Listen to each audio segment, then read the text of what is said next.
We've been on this journey through the Bhagavad Gita, right? And today, oh boy, today we're diving deep, like really deep into chapter 14. It's all about these things called gunas. Oh, the gunas, yes. They're like, I don't know how to explain it. They're like these unseen forces that kind of shape us, you know? Our personalities, the things we do, even some say our destinies. It's true, they do, they really do. Wild, right? It's like a cosmic personality test or something, but way deeper than those silly quizzes online. That's a good way to think about it. The Yeah. Bhagavad Gita talks about three main gunas, sattva, rajas, and tamas. And most of us, we're kind of working with a mix of all three. Okay, so like break it down for me. What are these gunas all about? All right, so picture this. You know that person, super calm, cool, collected, like maybe a little too chill, like always got to be happy, always on the hunt for knowledge. That's sattva right there. Okay, I think I get that. Sattva's like Zen master vibes. Yeah, exactly, yeah. What about what about those friends, those go-getters? Always amped up, full of energy, chasing that next big thing, maybe a little too much sometimes. Oh, yeah, I know the type. What guna is that? That's classic Raj. Rajas. Okay, so sattva's like that inner peace, and rajas is like mainlining espresso. What about, hold on, what was the third one? Tamas. All right, Kamas, what's that all about? Fill me in.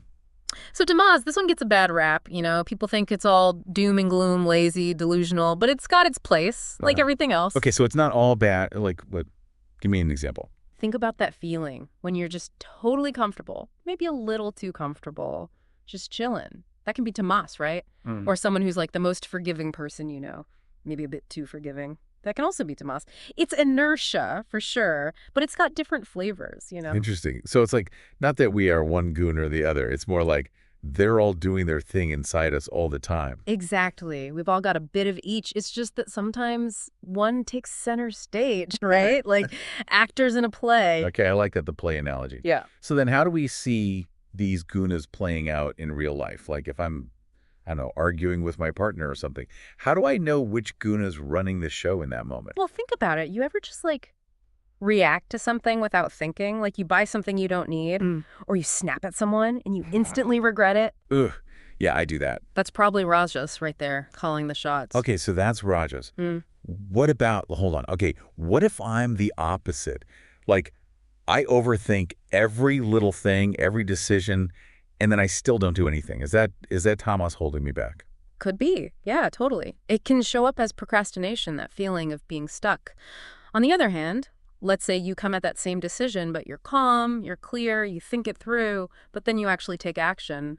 That's sattva guiding you. So it's not really about saying like, oh, tamas is bad or sattva is good, right? It's more about seeing how they're affecting us. Exactly. And here's the kicker. The Bhagavad Gita talks about how these gunas can actually, like, trap us, keep us stuck in these loops. Wait, even sattva, with all that peace and wisdom and stuff, it can be a trap. How does that even work? So let's say you're really into meditation. That's usually associated with sattva. Yeah, makes sense. But then you start judging others for not being as spiritual as you. You get attached to that feeling of superiority. Oh, ouch. Yeah. Okay, I see what you mean. That's sattva binding you, just as much as rajas might keep someone chained to their work, or tamas might keep someone, you know, stuck in a rut. Wow, that's deep. So then how do we break free? The Bhagavad Gita talks about this gunatita, someone who's like transcended the gunas. What does that even mean? Like, what does that actually look like? A gunatita. It's like, are we talking about superheroes here? Someone who's like mastered their mind. What's that even look like? Well, not quite a superhero. Think of it more like someone who's just really good at rolling with the punches. You know? They feel joy, they feel sorrow, they have good days, bad days, but they don't let it throw them off balance. You know what I mean? So like, if the gunas are the ocean, a gunatita is that surfer who can ride any wave but never gets wiped out. Exactly. They're present, they're feeling it all, but they're not attached to where the wave might take them. Oh, okay, I can kind of picture that. Yeah. But like, how do we even start to find that inner peace? Especially with, you know, life throwing stuff at you constantly. It starts with noticing, you know? Paying attention to those moments when you're acting, speaking, reacting, based on those old patterns. Once you see it, you can start making different choices. So let's say I'm like overthinking again, stuck in my head, right? I can like choose to stop, take a walk, come back to it later. There you go. Or you feel yourself getting pulled into that frenzy of activity. Gotta do, gotta achieve. Take a break, Prioritize some rest. Sounds like a lot of it comes down to like making choices that support sattva. Hmm. Clarity, peace, all that.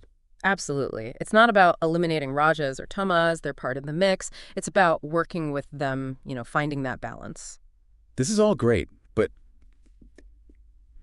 can we talk about this whole transcending thing again? Like, is it really possible to fully get beyond the gunas? Or are we always going to be, like, working on that balance? So it's not like we're trying to become, like, robots or something, right? We're still going to feel things, still going to have good days and bad days. For sure. For sure. We're human, right? It's not about pretending we don't have emotions. It's more like we can experience everything life throws at us, the good, the bad. But we don't have to let those experiences, run the show. Okay, that's good, because I like feeling things. But, like, how do we not get attached to the outcome of things? Isn't that like the whole point of having goals? It's a bit of a mind shift, right? The Bhagavad Gita talks about this idea of dharma. Right, action. Yeah. Exactly. Yeah. And the key is to focus on what we can control, our actions, our intentions. The outcome, well, that's not always in our hands. So, like, it's about the journey, not just the destination. You got it. And check this out. The Bhagavad Gita says that this gunatita thing, it's not just some far-out idea. It's possible for anyone. Really? That's pretty cool.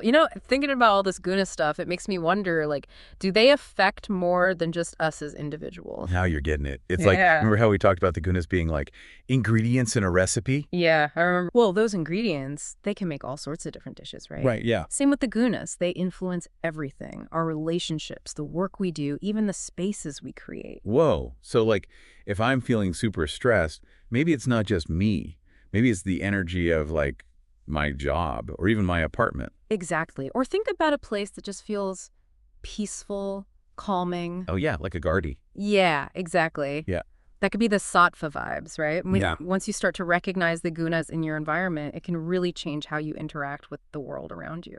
This has been amazing. We've learned so much about these gunas, sattva, rajas, tamas, how they shape us, but also how we can work with them, maybe even transcend them. It's like a whole new way of looking at ourselves and the world. It has been a pleasure diving deep into this with you. And remember, the journey of self-discovery, it never really ends. The more we understand these forces within us, the more we can create lives that are, really fulfilling. So as you go about your day, try to notice the gunas in action, in yourself and others, maybe even in that next cup of coffee. Thanks for joining us on this deep dive into the Bhagavad Gita, and until next time, keep exploring.